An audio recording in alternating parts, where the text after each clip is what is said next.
గోవంత ముద్దాటలో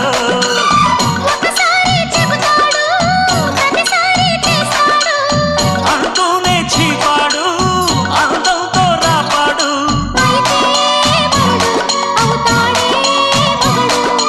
అసలే అవుతావే సతివి ఘుమ్ ఘుమాయించు కొంచెం లవ్లగాయించు లంసం మన్మధించింది మంత్రం మంచం